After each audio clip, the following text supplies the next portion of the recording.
Hey, what's going on, guys? This is Sam. It's Level X, and we're back here on my computer to review my favorite units of 2022. So, I'm going to be releasing this video and the Dokkan tier list at the same time. At least I should be. Maybe one a minute after the other if YouTube doesn't allow that. Whatever. But first we're going to be doing the Pokemon Masters one here, and then the Dokkan one in terms of recording. So this should be going up on the day of New Year's Eve, and yeah, hope you all enjoy what my favorite units in the game are. So I filtered it out by obviously all 2022 units. The only units I did not include directly was EXs that have released this year, such as How, or like Fantina, wherever she is down here, Glacia, or other random units. Nor did I include grid expansions or Eggmons. I did include sync pairs like the main character and Mesprit, but not Eggmons.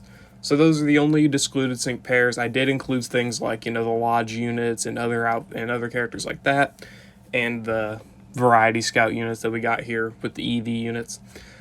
So I filtered them out by units that I actually own and then units I don't own. I'm not going to be putting any units that I don't own on here. I don't know why I took the time to put them on here, but I did for, I guess, consistency's sake. So I own every single unit from Lucas all the way down to Lodge Serena. I do not own any of the units after this, so you can expect to not see them anywhere on this list because I cannot vouch for them because I do not have them. So let's go ahead and start here. Again, top 10 here. So my number 10 pick, ironically enough, is, let me find them, Fall Iris. Fall Iris is my 10th favorite unit that I have gotten in 2022. Well, gotten that released in 2022. When it comes to this unit, I really do like using them. Obviously, I like using all my top 10 units. I just haven't had enough time to really use her yet. The main appeal for her to me was that I loved having Champion Iris, because originally I got Champion Iris because I liked Hydreigon. But I also remember fighting her and like being a tough time in like Black and White 2 when I first did it, and I liked Iris a bit as a character. She was fine, and then we got her a little bit more of a character in Masters, and I liked her a bit more. And then she got one of my favorite Pokemon, Naganadel, which I really love. And she also, of course, has Poison Zone, which helps buff poison types, which obviously is one of the worst types in the game, like variety-wise and pair-wise and stuff like that. One of the best poison options isn't even a poison type. So yeah, my 10th pick here is Fall Iris. I do like using her, and obviously my summons for her were crazy. It was the first summon video I ever uploaded to YouTube, and the summons I did afterwards I really wish I recorded because I ended up getting her to 5 out of 5 basically on accident. So that was definitely a fun time. I definitely have a lot of good memories with her, even though I only got her literally 2 months ago. But yeah, let's go on to number 9. So number 9 is one of the poison type units that Fall Iris actually helps out a lot. Well, not poison type unit, but unit with a poison move. Signasuit Giovanni. So when it came to actually pulling Signasuit Giovanni, obviously he released back in May, I think. It was May or June. May. It was May, because June was the Johto Master Fairs. He released back in May along with Signasuit Morty and Lucian, Bertha, and Aaron. Not in that order. I pulled for this guy initially simply due to the fact that, I did not have coverage for a lot of the types that he could provide. I had Cynthia, so ground was fine. With Steel, I did not really have anybody. I did have Solgaleo and Zamazenta, but, I didn't really want to use them. I had Kimono Grimsley, but he was only, 1 out of 5 at the time, and I wasn't really trusting him too much as a pair I could use. And then, obviously, when it comes to poison types, I didn't have anything poison-related that was really amazing. I don't remember the poison units I had, but, Koga. Basically, hold on, let's look at actual poison options here. I have the website pulled up. Apply poison options. We're not doing good. Basically, I had all these options, except Looker, of course. Had these, I had Koga. All of that. So yeah, poison, very, very limited category or type. So Signasuit Giovanni really helped alleviate that. And my summons for him actually went really, really horrible. I went all the way to like 30,000 gems with him, so I just ended up going to pity and getting a 2 out of 5 copy of him. So my Signature Giovanni is actually 2 out of 5, simply due to the fact that it took me so long to get him. I never EX'd him, obviously, because, well, actually, I don't think I've ever used Signature Giovanni in a video, and if I ever have, obviously you've seen that he's not EX'd. He's only 2 out of 5, no 3 out of 5, nothing like that, but I still really enjoy using him. The only reason I don't use him much anymore is because with Ground, I have Maxie and Cynthia, who I love using. Poison, I don't know why I haven't used them with Poison, I'll be honest. I should probably do that. Probably a smart idea. And with Steel, I just really love using Kimono Grimsley. Using Kimono Grimsley is just so fun. So I never really use him with Steel either. But I'll start using him if I remember. Most of the times when I want to use different characters, I just kind of forget, because obviously he's only a ground type, so whenever I filter by like steel types, he doesn't pop up, even though he's a really good steel type damage dealer and stuff like that. Overall, my 9th pick is Signature Giovanni. He's fun to use, very cool outfit, love his sync move. Whenever he does the "can you handle this" and then snaps his fingers, it looks so cool, it sounds so good, and I've always loved Giovanni. Giovanni's like probably my, I don't know if he's my favorite villain, but I'd say he's definitely up there. He is basic, but that's what kind of makes him like one of my favorites, is the fact that he is basic. He's like just a man who wants to control the world, a very strong businessman who wants to control the world, which is like very real, it makes a lot of sense, and it's just overall cool. Plus, he paired up with Mewtwo before, which is cool. And obviously, I like Nidoking. Nidoking's just kind of a cool Pokemon. So, 9th pick, Signature Giovanni. My 8th pick, one of the more recent pairs, one of my more recent summoning videos. More recent, not extremely recent. Signature N and Kyurem Black. Thinking about it, there was not much to go behind this, other than the fact, like, when I summoned for him initially, I literally just wanted a sync pair of N. I didn't have Reshiram, I didn't have Zekrom, I did not have Zoroark, none of them. So I really wanted Kyurem Black because it looked cool, the outfit looked great, I love Kyurem Black. Zekrom's one of my favorite legendaries, I think he's my 2nd favorite legendary. Kyurem Black is just a cool looking legendary too, even though he has the downsides of, like, you know, having free shock, being a tech, so I can't really candy him, because obviously all other techs, there's like 1,000 techs they release every month. So finding time to give him like resources to make him really, really good is pretty difficult. But I still really do enjoy using him, even with his faults and all that stuff. I just find him fun. I mean, the outfit looks cool, the unit is cool, the sync move animation's cool. He's the first ever N unit that I got. He's fused and all of that stuff. I use him in Ice Week stages, and he just kind of obliterates the stage. And Free Shock, even though it is a 2-turn move, it's very fun to see it just hit the opponent for like 20,000 damage at one go, and you're like, oh, he hits hard. It's just kind of fun to look at. Definitely a very fun sync pair. Loved summoning for him, loved doing the showcases for him, because it was just such a fun time. And 7th. Okay, this is anniversary territory, kind of. Special Costume Rosa. So, back during the anniversary, I only summoned for 2 characters that I can immediately think of, which was Signature Aura Cynthia and Special Costume Rosa. People may call me crazy, but I wasn't big on Ash and Pikachu. I'm more of an Ash and Greninja type of guy. Kalos is my favorite part of the anime, so Ash and Pikachu didn't really resonate with me as much as it would for other people, even though they are like extremely powerful. Same thing with Red. I just don't really care much about Pikachu. Red's cool, and Red's really, obviously Red and Pikachu's an amazing sync pair. Just overall, it didn't really vibe with me. Not to mention the fact that they're electric types, and even though they're really good at off-typing, if I take them versus, where was I talking about Signature Red? Sorry about that little cut there. But I wasn't big on Signature Red, so I only went for these 2 characters, Rosa and Cynthia.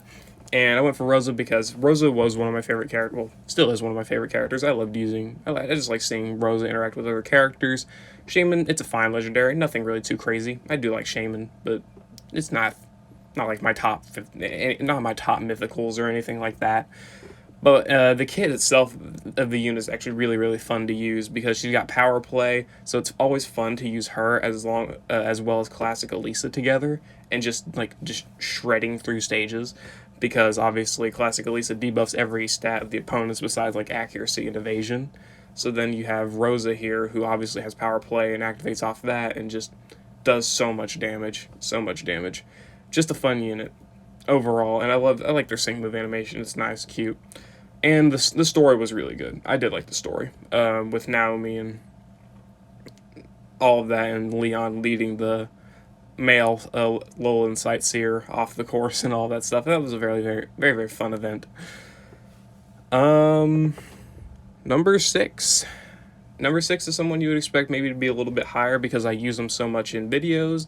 Signasuit Morty. My main reason for initially summoning for Signasuit Morty was the fact that I really needed a Sun unit. The only Sun setter I had was Blaine. I didn't even have Signasuit Erica. Back when I originally summoned for Signasuit Morty, I was like, I don't even care much about this guy. I just needed a better Sun setter. If I would have gotten Signasuit Erica before, I might not have even summoned for Signasuit Morty. Decent chance. But like the more I used him and the more I was happy with him because he really did a lot of things that my team needed help with. Obviously, he's very big on speed, which is like one of the most important things in the game, is to have enough speed so you have enough gauge in order to, be able to select powerful moves and make appropriate strategies and whatnot. Morty removes the entire need of having to worry about your gauge for the most part. Unless you're like spamming, I don't know, I can't really think. Flame Charge, Hyper Beam, or something like that. Maybe he might have some troubles, but overall, you should be good. He buffs crit, he heals himself, he's an amazing tank. He took a lot of the problems that I had using supports and mitigated them entirely. And then obviously he did what I wanted him to, set Sun and being a good Sun support, which I'm just extremely happy about. A little bit later I EX'd him and I've had great fun ever since. The nice black outfit, the nice sync move animation, obviously applying the support EX to my whole team. He's been extremely useful. One of my most useful supports of the year, 100%. And I'm very happy I summoned for him. Number 5, someone you would expect to be higher on the list considering she is my favorite character. Elisa and Joltik. I'll be entirely honest. Elisa and Joltik are only this high because it's Elisa. That's it. And, well, Joltik's cute. Joltik's a nice little bug. But when it comes to actual sync pair itself, they're not that amazing. Even I can admit that. They do have uses. They do. I will not say that they're useless because they're not. They buff special defense. They buff crit. They buff accuracy, if I remember. They can heal themselves. They debuff the enemy's speed. They debuff the enemy's evasion. And stuff like that can definitely be very useful in certain situations, but you do not have to be put in those situations very often. Obviously, they do, again, as I said, they have uses. But you're not going to be needing a support that can only buff crit and special defense and other related stats, and then debuff speed and accuracy. You're not going to need that much. What you really want from supports is like being able to buff offenses, buff speed, obviously again buff crit, which she does, buff super effective next, special moves next, fizz moves next, potion, stuff like that. You don't really need a support that just kind of sits there, maybe buffs your crit and then debuffs enemy speed. You have Tex for that. Tex debuff enemy speed. So I do like Elisa and Joltik. Obviously, it's kind of it's a funny pairing. You got Elisa over here, and then you got the very tiny little bug. Very, very funny.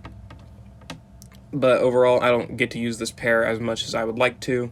And if they were better, if they were like more central on focusing, like if they buffed offenses, definitely would put them a bit higher for sure. Definitely, because then I would actually get a lot more use out of them, because I don't have many needs where I need to buff accuracy and special defense and stuff like that. I have a lot of cases where I need to buff speed and crit, and that's why I use Morty a lot more. Alright, number 5, Lodge, Elisa, and Joltik. Number 4, a unit I've used them on camera, but I have not talked about them enough. Lucas and Dialga. Back on release, back during the data mine for January, I was extremely hyped. The Sinnoh arc, my favorite arc.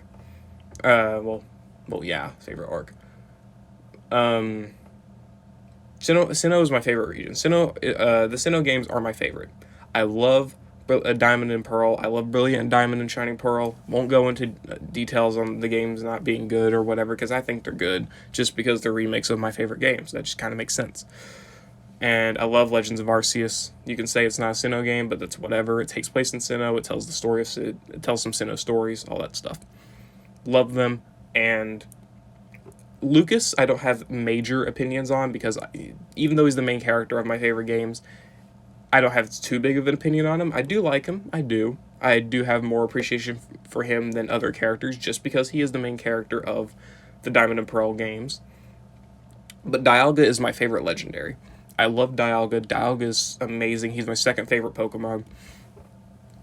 Obviously, with the first being Salamence. And the sync pair, they made them amazing. They made them amazing. They gave him Dragon Zone, an amazing nuke, and amazing DPS. He does everything that you would want a tech zone setter to do. What does he do? Let's see. Does he do high DPS? Yes, in Roar of Time. Does he set zone? Obviously, that's a given. Yes, he sets zone. One of the best zones, by the way, because Dragon is one of the best types in the game.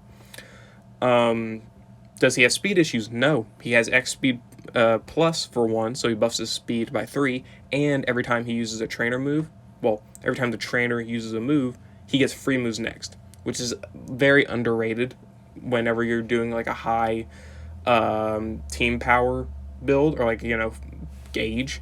Like, hold on, let me check something here. Not that this is like an extremely viable build. Yeah, not that this is an extremely viable build, but if you want to run like Lucas, Serena and Zygarde, and Signasuit Leon, you can, because you're gonna be doing good on speed because Lucas here obviously gets free moves next, so he won't be a problem. Leon buffs his own speed, Lucas buffs his own speed, so you have good speed there, and then Serena can, keep up. Lucas just enables a lot of other dragon damage dealers and helps with the speed, like gauge control, due to his free moves next. If you want to use him for a more supportish type of build, you can by like giving him NPR on his moves, so he's, constantly giving himself free moves next in certain situations and still doing good DPS with Roar of Time. And obviously setting Dragon Zone, enabling other characters like, Zinnia Salamence is one of my favorites.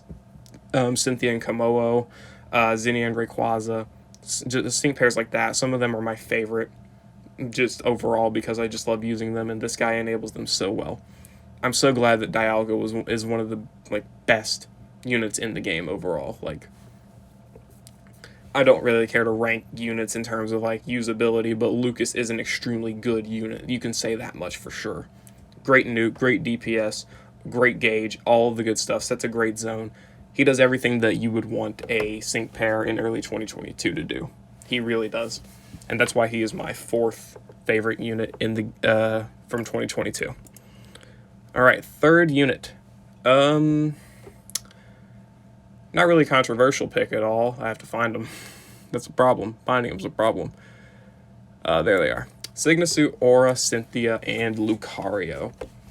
So, whenever the anniversary date of mine was revealed, I knew I wanted to go for 1 unit. And it was the Cynthia, because I like Cynthia. Cynthia's not really, my favorite character or anything. She's, probably top 10. Yeah, definitely a top 10 character, but she's not, my favorite or anything like that. When I saw the sync pair, I was like, okay, we've got 2 Pikachus, not really interested, and then boom, Lucario and Cynthia. One of the cooler sync pairs in the game. Lucario, really cool Pokemon. Cynthia had a really cool outfit. It's not the best Cynthia outfit. I still think Renegade Cynthia is definitely the best. But this outfit just looks great. I still do think this outfit looks great. The outfit looks great. The sync move looks great. The story versus Red, it was fine. It was pretty good, I would say. I wouldn't say it was anything amazing. I honestly like the Ash and Red story better. Well, obviously just Ash's story with Red tied in to it a little bit. I did like that it was Cynthia versus Red in that story event, though, so that was really, really nice. But when it comes to her kit, that also helped me really choose to get her, because the buddy move was obviously the new mechanic of the anniversary, and I was like, all right, let's give ourselves a buddy move that can be very, very fun. So I did, and I instantly candied her to 3 out of 5. Gave EX'd her, all of that good stuff, and then level 150'd her a little bit later. Actually, have I 150'd her? I think I have. I might be lying there. I don't actually remember. But, yeah. This pair is amazing. I gave Vacuum Wave critical whatever it is, whenever they buff the allies crit. They gave them the crit buffs, they gave them special moves next, physical moves next. Being able to buff defenses in one turn was great, because one of my favorite sync pairs is Anniversary, Steven, and Rayquaza, through their faults that I don't care to bring up. Them being able to buff defense and special defense in one turn instantly makes Steven do a lot more damage, because with Steven you have your you'll have max crit, you'll have +4 attack at least, +6 defense, +6 special defense, and +4 speed. That is a lot of stat buffs for good form. So she definitely really helps him out. Having her plus Anniversary Skyla and then Anniversary Steven is definitely a very, very fun team composition. One of my personal favorites. Maybe even my actual top favorite. But anyway, that's neither here nor there. Her buddy move, being able to buff physical moves and special moves next, is so useful, so fun, such a great ability. And applying move gauge acceleration, so of course she helps out with speed. Overall, as a support, she's really, really good. She's really top tier, like top 10 easily supports in the game, I would say, because she tanks so well. She buffs crit, she maxes the defenses, she's got potions, infinite crit buffs, 1 gauge spammable, buddy move with physical moves, special moves next, and move gauge acceleration, all of the good stuff, all of it. And she, of course, Fighting Zone. I forgot to mention the Fighting Zone. B is also one of my favorite pairs that I like running, and she really gave B a massive buff. Seeing B going from like one-shotting the middle and sides like normally to doing it but with like nearly double the effectiveness was crazy. B started putting up like 15,000 damage meteor assaults, just doing a ton of damage, just crazy damage, and I love seeing that. That buff was amazing. Overall, Sigmasu, Aura Cynthia, and Lucario, one of my favorite units for sure. Definitely worthy of the top 3 of 2022. And number 2, definitely not my most recent summons, because my most recent summons was the failure of N and Lily. But number 2, Holiday, Jasmine, and Ampharos. Didn't really have much of a special attachment to Jasmine before Masters, but I got Jasmine and Celesteela back on their release, and I loved that pair. Really, really fun pair. Buff special attack, buff special defense, buff crit. I love the outfit that she had. It looked really, really cool in my opinion. Really, really nice. And the story event with the Pokewar stuff really made me like Jasmine a lot more. So when it was revealed that Jasmine would be getting an Ampharos, a pair that she, like a Pokemon that she is known for having in the main games, and like having its own like related event to, like its own, like when you think Jasmine, you generally associate her with Steel types or Ampharos. Why Ampharos? Because of the events in Gold and Silver, and I think in the original Pokemon anime too. And it was really nice to know that we got this Ampharos. And then in the story event, if you haven't played it, then maybe skip like 20 seconds or something. It was revealed that this Ampharos was actually the child of that Ampharos that was in the lighthouse in the Gold and Silver event, which I think was an amazing touch. That Ampharos grew up and became this very strong Mega Ampharos that Jasmine uses here. And I like her outfit. I like Holiday Jasmine's outfit. It looks nice. It doesn't look like, it's not the best outfit I've ever seen, but it doesn't look bad. It looks like it fits Jasmine. Definitely does. And overall, the story event was very beautiful and all of that. Even ignoring Ampharos and all of that. When it comes to the kit, the unit's great. She's very defensive, very good defensively, buffing her own defense, giving herself gradual healing, all that stuff. She has her own potions. She can apply Super Effective next. She can apply, obviously, she can max an ally's defenses, both of them, in 2 turns, and give them gradual healing. So she's applying the entire team gradual healing if you use that trainer move on 2 different allies, because then she'll have it, the one ally will have it, and then the second ally will have it. And it's just very, very useful overall. And then in her grid, it gets even better, because she's able to, also she buffs crit. All always crit. But anyway, in her grid it gets even better, because then she gets special moves and physical moves next, which then enables like literally every other attacker that is self-sufficient on their attack stat alone. Like take a striker or a tech unit that can do like good damage, and then if they can buff attack or special attack by themselves, Jasmine is useful. And even if they don't, if you really want to grid her for Team Shout 4, you can, and that'll give them the offenses that way.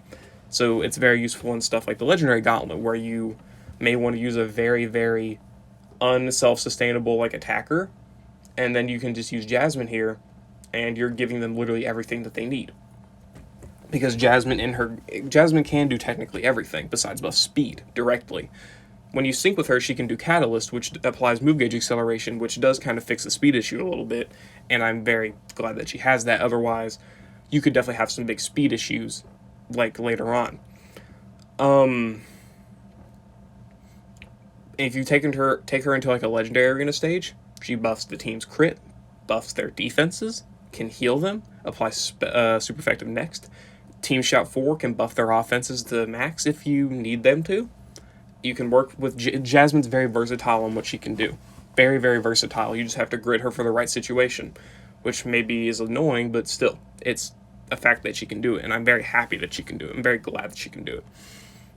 Because this is definitely one of my favorite pairs. Jasmine Ampharos, very iconic character in Pokemon, like, match here, and I'm glad that they finally made that into a holiday, or not even a holiday, just a sync pair in general. I'm very happy that they did that, and that she is as good as she is. Very glad about that. And for my number one favorite unit of 2022, take a guess. Well, what are your guesses? Valentine's Bee? I've been talking about Bee a lot. No, it's not. Z Serena? She's good.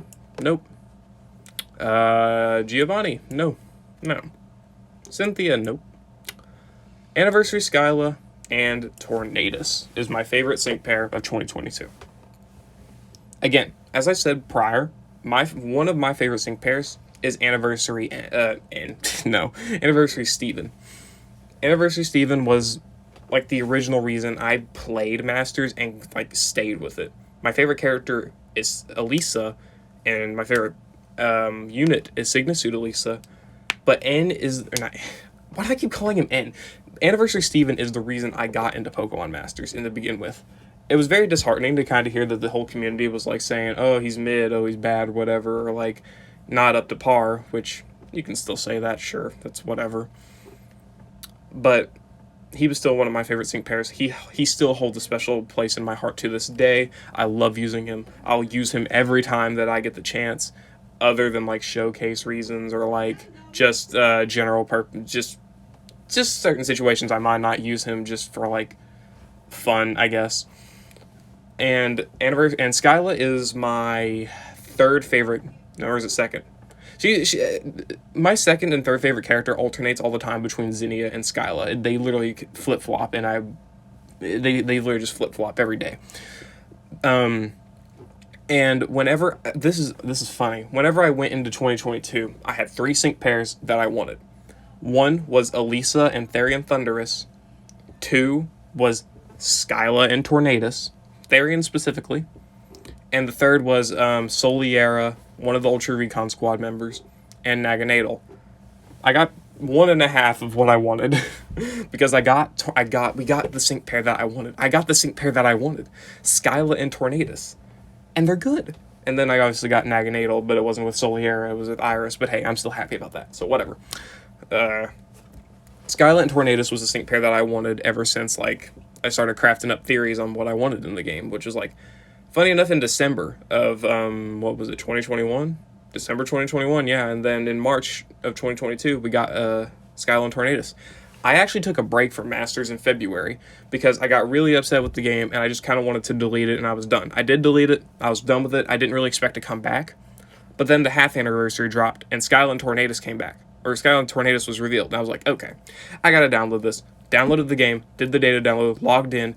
Elisa and Zebstrike was actually the character to greet me, and that was very funny. Got all the gifts, went to the summon screen, got Skyla and Tornadus on my second multi. I was like, all right, fair enough.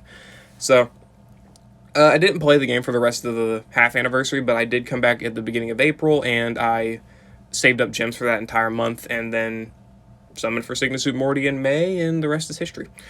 But Skyla and Tornadus got me back into the game after I left in February, and they buffed my favorite character. They got Flying Zone, they buffed speed for the whole team. The whole team getting speed buffs is great. And then the mini potion she does like perfectly what a tech should do, and then also applies the very necessities that you want a support to do. So like if you're running your support and then you're running your flying striker and then you're running Skyla, if you don't want to use like a potion with your striker, you can very well afford to use your potion with the mini potion all with Skyla. If you don't want to buff speed with your support because maybe it can't buff speed, you can buff speed with Skyla, and you generally will want to anyway. Like, I don't know, Jasmine, Celesteela, whatever your flying striker is, and Anniversary Skyla. That's a team composition that's like, oh, you want speed? Well, Skyla provides that speed. Skyla provides that extra healing along with Jasmine and stuff like that. She's able to provide these things that a support can provide without being a support and also having an amazing nuke, assuming she's 3 out of 5. My Anniversary Skyla is still 1 out of 5, but I still love her this much. Still love using that unit. She has staggering on her air cutter, which is amazing because it... What is it? Is it staggering? I forget. Let me look. Skills. It is staggering. Or staggering 2. Staggering 2, 30% chance to flinch. And because of the way Masters works, it isn't like 30% split one way or split 3 ways. It's 30% to land, and you flinch every opponent. Meaning if you somehow quad against the wrong opponent, or not quad, if you Q against the wrong opponent, your air cutter, and you get that flinch, it doesn't matter because it hits all the targets. Same thing with Gobsmack 2. You get the confusion, which obviously both activate her innate abilities to sync nuke along with inertia here, which she buffs as well. The only thing that she needs to be like buff is to get her crit maxed, which you can kind of fix with an NPR, but that's neither here nor there. Or you can just, bring a support and do it. And obviously you'll want to bring a support to buff special attack anyway. Anniversary Skyla provides everything that I wanted in this game, for the most part. A buff to buff to Anniversary Steven, check. Providing Flying Zone, which I guess is kind of the same thing, but still, check. Speed buffs for the whole team, check. Having a great nuke, check. Healing for the whole team, check. A flincher, check. Being able to act as a support if needed, check. She's able to do everything that you need a tech non-damage dealer to do. That's just kind of a fact. She does the disrupting that a tech does. She does the support that a support can do, and her nuke is good. So it kind of applies the damage portion. Overall, Anniversary Skyla is my favorite pair of 2022, and this list. You can probably swap a couple things around with this list. Like maybe Iris is better than Giovanni, or like maybe I'm feeling Rosa is. I would say Rosa's higher than Morty, but like maybe Rosa's all the way down here, Giovanni's all the way up here. You can change some stuff around a little bit, but overall the stuff up here definitely is not as stuff up here is a lot more flexible, the exact opposite, a lot more stable, a lot more concrete than down here on this list, because the higher I went up, the more I was like, yes, this is true, these are my favorite pairs. Because yes, Anniversary Skyla is my favorite pair. Holiday Jasmine is one of my top 3 favorite pairs. Signature Aura Cynthia, one of my top 3. Lucas, definitely very high up there. Very solidified in the 4 up here.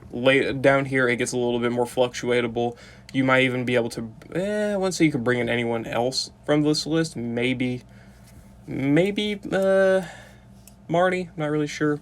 But overall, this is my tier list for my 2022 favorite units Pokemon Masters has released. I hope you all enjoyed. Let me know. I'm very curious. I'm actually very, very curious. What is your top 3, top 5, whatever? What is your favorite units that Masters has released in 2022? Do not include reruns. If you want to include reruns, go for it. I guess that's fine. Sure, it's your comment. You can do whatever you want. But I'd really prefer if you would just say, what is your favorite units that have released in 2022? Maybe just give me your favorite. Maybe give me your top 3. It doesn't matter. You don't have to do a top 10 like I did.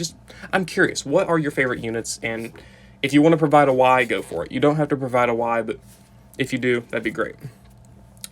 Overall, that's going to be it for this video, guys. I hope you all enjoyed. I hope you all are looking forward to 2023 and the units we will get in the next year. But yeah, it's gonna be for this video, guys. I hope you all enjoyed, and I will see you all later.